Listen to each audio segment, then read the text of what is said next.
জঞ্জালের পিছনে একটি মাত্র গাছ পেয়েছি। পেয়েছিস কিশোর? আমাকে দেখিয়ে দে, আমি নিজে গিয়ে ফুল তুলে আনবো। আমার কথা বলো না নন্দিনী, নিষ্ঠুর হলো না। ওই গাছটি থাক আমার একটি মাত্র গোপন কথার মতো। বিশু তোমাকে গান শোনায়, সে তার নিজের গান। আমি তোমাকে ফুল জোগাবো, সে আমার নিজের ফুল। এই সত্যটি কর, তুই রোজ সকালে আমার হাতে ফুল দিবি। আচ্ছা বেশ, তাই সই, কিন্তু তুই একটু সামলে চলিস। না, আমি সামলে চলবো না, চলবো না, চলবো না, চলবো না।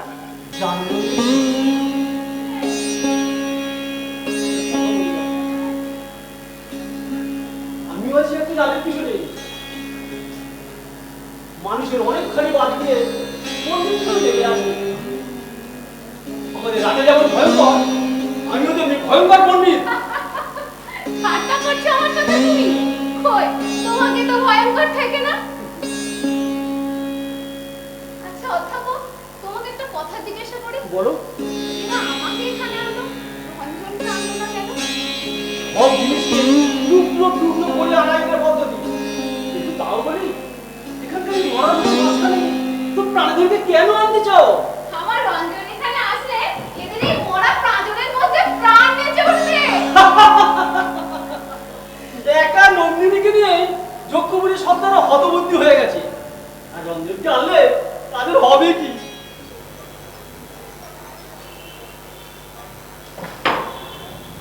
একবার মুখ ফেরাও তো দেখি, তোমাকে বুঝতেই পারলাম না তুমি কে।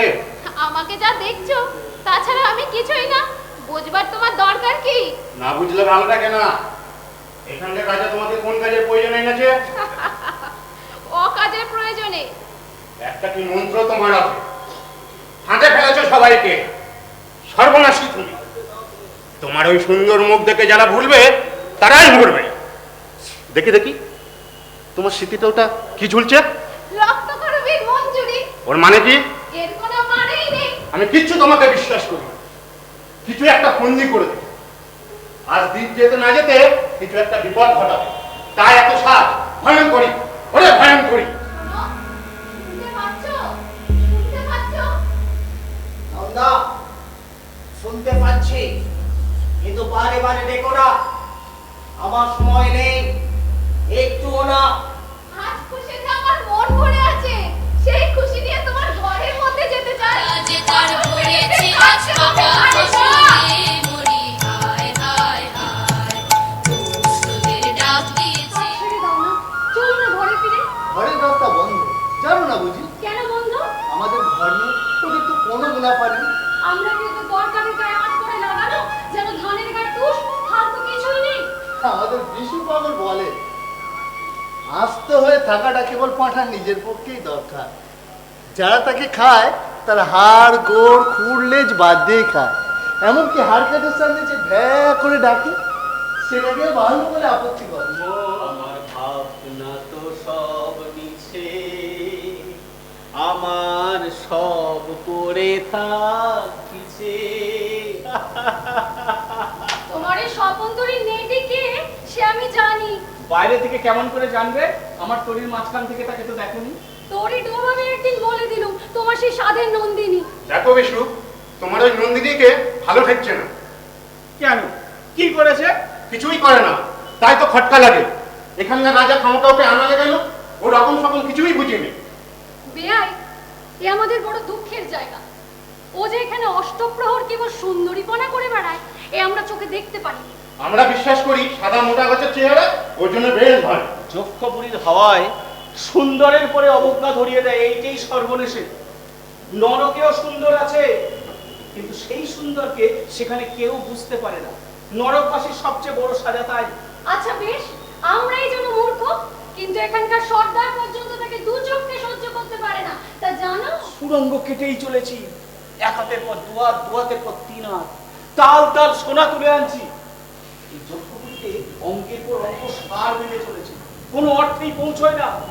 তাই তো ওদের কাছে আমরা মানুষ নয়, আমরা কেবল সংখ্যা। ভাই তুমি কোন সংখ্যা? পিঠের কাপড়ে জানা আছে আমি 47 খ। আর আমি 69 রুঙ্গা। গায়ে ছিল মানুষ, এখন হয়েছি 10-25 ছক। এই বুকের উপর দিয়ে জুয়া খেলা চলছে। সারাক্ষণ সন্ধ্যেবেলায় মদ খেয়ে বড় জোর মাতলামি করি। উপদেশ শুনতে এলে নড় হত্যা করবে। হরি বল, হরি বল। এই যে, বলতে বলতেই প্রভু, সোনা, এই যে আমাদের হরে কৃষ্ণ হরে কৃষ্ণ কৃষ্ণ কৃষ্ণ হরে হরে হরে রাম হরে রাম হরি বল, হরি বল। এই যে এদের কথা বলছো, এরা তো স্বয়ং পূর্ব অবতার। এই বোঝার নিচে নিজেকে চাপা দিয়েছে বলে সংসারটা টিকে আছে। তাহলে শরীর সুরক্ষিত হয়। কোন সুখেও তোমাকে ভুলিয়েছে বলো দেখি বেয়াই? ভুলিয়েছে দুঃখে। বেয়াই আমার উল্টিয়ে কথা কও কেন? ও তোরা বুঝবি নে, এমন দুঃখ আছে যাকে ভোলার মতো দুঃখ আর নেই। সত্যি করে কথা বল, নইলে কিন্তু রাগ ধরে। তবে শোন, কাছের পাওনাকে নিয়ে বাসনার যে দুঃখ সেটা পশুর, কিন্তু দূরের পাওনাকে নিয়ে আকাঙ্ক্ষার যে দুঃখ সেটা মানুষের। আমার সেই চির দুঃখের দূরের আলোটি নন্দিনীর মধ্যে প্রকাশ পেয়েছে।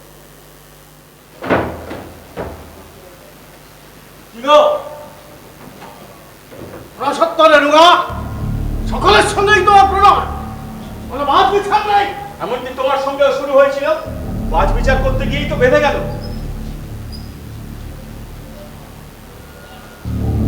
ও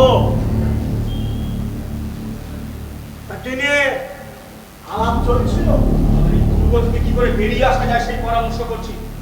বলো এত সাহস কবল করতে ভয় করে না? সর্দার, মনে মনে সব তো জানোই, খাঁচার বাকি শলাগুলোকে ঠোকরায় সে তো আদর করে নয়। এ কথা কবুল করলে কি আর না করলে আদর করে না সেটা জানাই আছে। কুলকা ফুলের মালা, ছি ছি ছি ছি, আরে মালাটা নষ্ট করলে রঞ্জনের জন্য রাখলে না কেন? তার জন্য মালা আছে। আছে বই কি, ওই কিছু গলায় দুলছে, হাতের ডান হাতে হাতে নিচে দাও, তাহলে শুকিয়ে যাবে। আরে তার অপেক্ষা করবে, ওই তার মূল্য।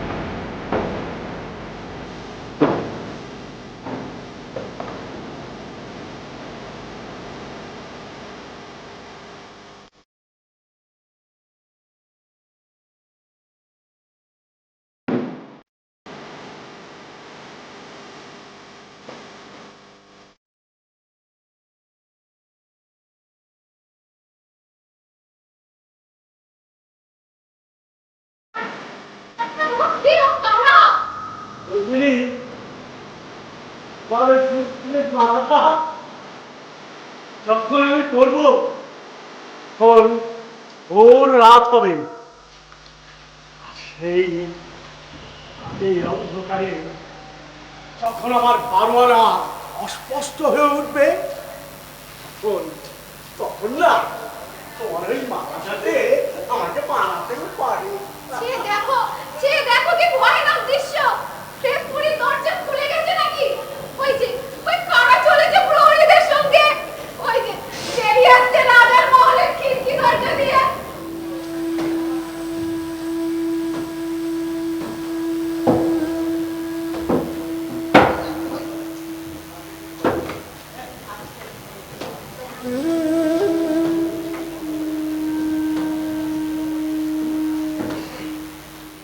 নন্দিনী, এই যে দিকটাতে ছাই তোমার দৃষ্টিটা সেই দিকটাতে পড়েছে। একবার তুমি শিখার দিকে তাকাও, দেখবে তার জিভ লগ্নক করছে। তোমার এসব কথা আমি বুঝতে পারিনি। আমাদের রাজাকে তো দেখেছো, আর মূর্তি থেকে শুনছো নাকি তোমার মন মুগ্ধ হয়েছে? হয়েছে বই কি, সে যে এক অদ্ভুত শক্তির চেহারা। এই অদ্ভুত জুড়িদার জমা আর এই কিংবদন্তির খরচ, আর ওই ছোটগুলো হতে থাকে ছাই, আর এই বড়টা জ্বলতে থাকে শিখা। জানো নন্দিনী, এটা হচ্ছে বড় হওয়ার তত্ত্ব। তত্ত্বের উপর রাগ করে মিছে, সেটা ভালোও নয় মন্দও নয়, যেটা হয় সেটা হয়। নন্দিনী, তোমার দেয়া সেই উট ফুলের মালা গাছটা আমার ঘরে দেখে এই কি চোখটা একেবারে বলতে বলতেই বলছি, প্রভু প্রণাম। ওই যে সেই মালাটা আমাকেই নন্দিনী দিয়েছিল। শুক্র প্রাণের দান, ভগবানের শুক্র পুণ্য বিষয়ী লোকের হাতে পড়েও তার শুক্রতা ম্লান হলো না। এটাই তো পুণ্যের শক্তি আর পাপীর প্রাণের আশা দেখতে পায়। মশাইজি, মশাইজি, ওই লোকটার একটা ব্যবস্থা করো। ওর জীবনের আর কতটুকুই বা বাকি। হরি বল হরি। সব দিক ভেবে যে পরিমাণ বাঁচার দরকার, আরে সন্তান নিশ্চয় ওকে ততটুকু বাঁচিয়ে রাখবে।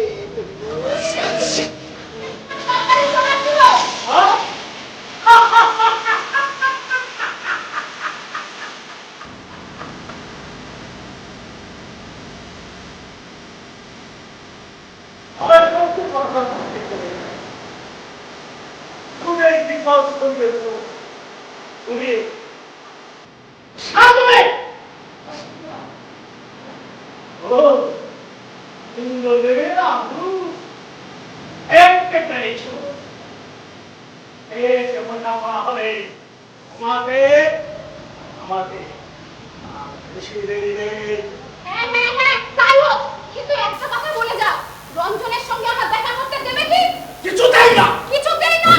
দেখো তোমার সাধ্য কিসের? আজ আমার রঞ্জনের সঙ্গে মিলন হবেই হবে, এই তোমাকে বলে দিলুম।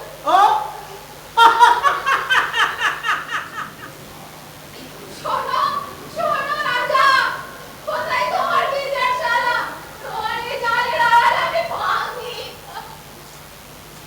কে ও?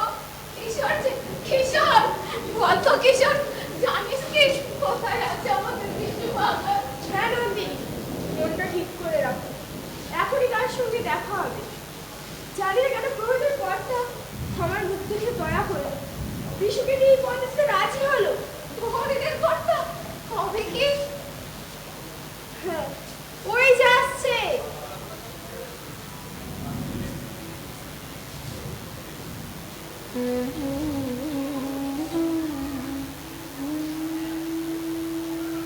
পাগল ভাই, তোমার হাতে হাত করা, ওরা তোমাকে এমনি করে বেঁধে কোথায় নিয়ে চলেছে? ভয় নেই, কিচ্ছু ভয় করিস না পাগলি। এতদিন পরে আমার মুক্তি হলো। তোমার কি দোষ করেছো যে ওরা তোমাকে বেঁধে নিয়ে চলেছে? এতদিন পর আজ সত্য কথা বলেছিল। তাতে দোষের কি? এতে ক্ষতিই বা কি হলো? আজ সত্যের মধ্যে মুক্তি পেয়েছি, এ বন্ধন তারই সত্য সাক্ষী হয়ে রইল। আমি আজ কামাই করেছি, তা ওরা জানতে পেরেছে। আমার পিছনে ডাল কুত্তা লাগিয়েছে। ওরা যে অপমান করবে তাকে শাস্তি তার হাত থেকে আমাকে বাঁচাবে। না কিশোর, এখন ধরা পড়লে চলবে না। একটা বিপদের কাজ করবার আছে। রঞ্জন এখানে এসেছে, যেমন করে হোক তাকে বের করতে হবে, সহজ নয়। নন্দিনী, তাহলে বিদায় নিলাম। রঞ্জনের সঙ্গে দেখা হলে তোমার কোন খবরটি তাকে জানাবো? কিচ্ছু না। আমার এই রক্ত করবে উঠছ, তাকে দিলে আমার সব কথা জানানো হবে কিশোর। বেশ।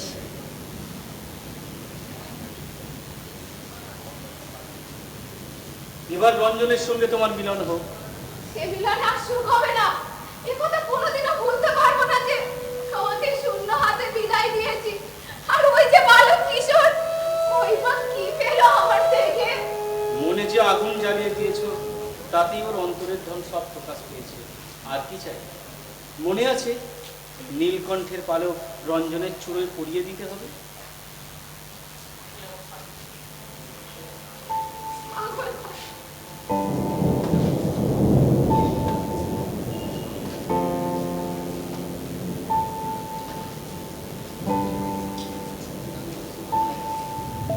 দেখতে দেখতে সিঁদুরে মেঘে আজকের কতলি রাঙা হয়ে উঠল। ওই কি আমাদের মিলনের রং? তোমার শীতের সিঁদুর যেন সমস্ত আকাশে ছড়িয়ে গেছে। শোনো, শোনো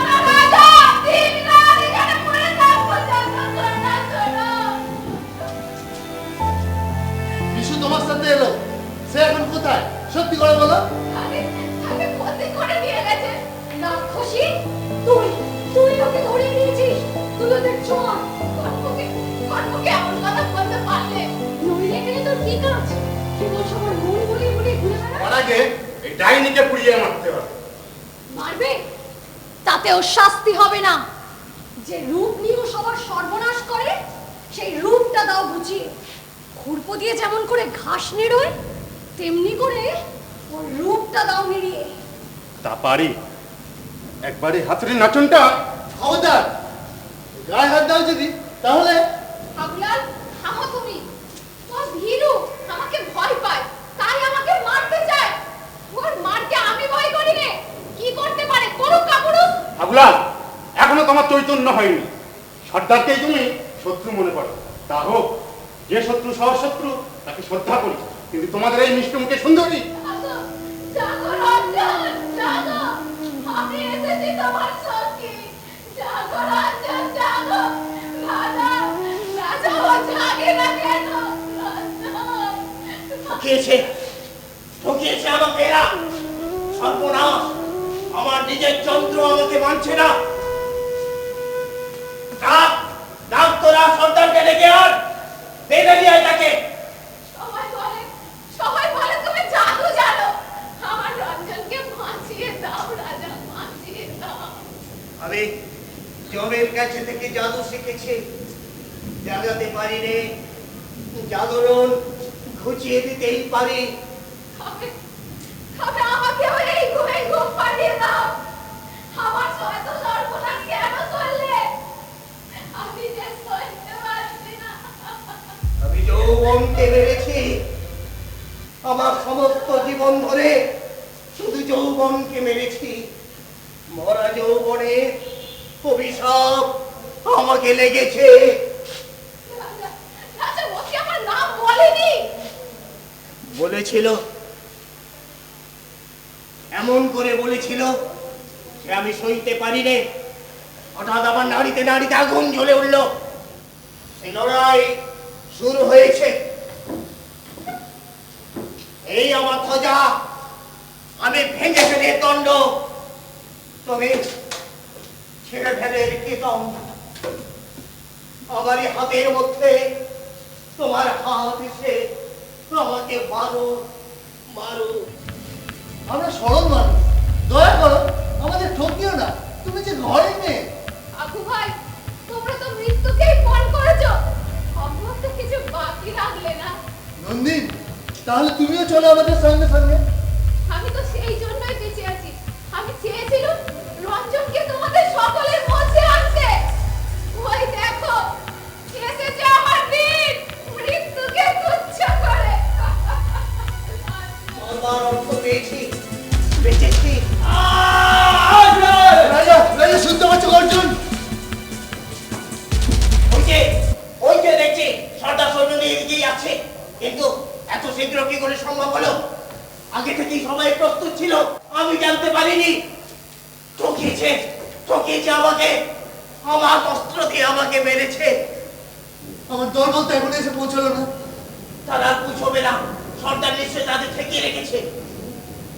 বলেছিল তাহলে চলো নন্দিনী, তোমাকে নিরাপদ জায়গায় রেখে এসে তারপর যা হয় হবে। সর্দার তোমাকে এখানে দেখলে আর রক্ষা থাকবে না। কাকু ভাই, একা একা আমাকে নিরাপদে নির্বাচনে পাঠাবে? তোমাদের চেয়ে সর্দার ঢের ভালো। সে আমার জয় জয়কার পথ খুলে দিলে। সর্দার, সর্দার, চেয়ে দেখো, ওর বর্ষার আঘাত আমার পূর্ণ ফুলের মালা দুলিয়েছে। ওই মালাকে আমার বুকের রক্তে রক্ত করবে লাল করে দিয়ে যাব। সর্দার, সর্দার, সর্দার আমাকে দেখতে পেয়েছে। জয়, জয় রঞ্জনের জয়, জয় রঞ্জনের জয়, জয় রঞ্জনের জয়, জয় রঞ্জনের জয়। নন্দিনী, নন্দিনী,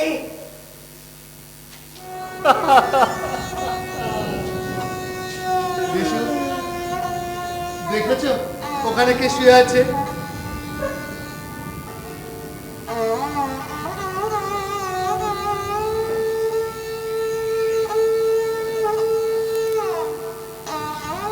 রঞ্জন,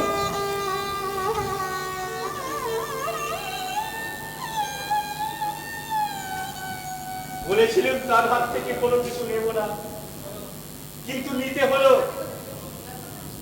তার শেষ দান।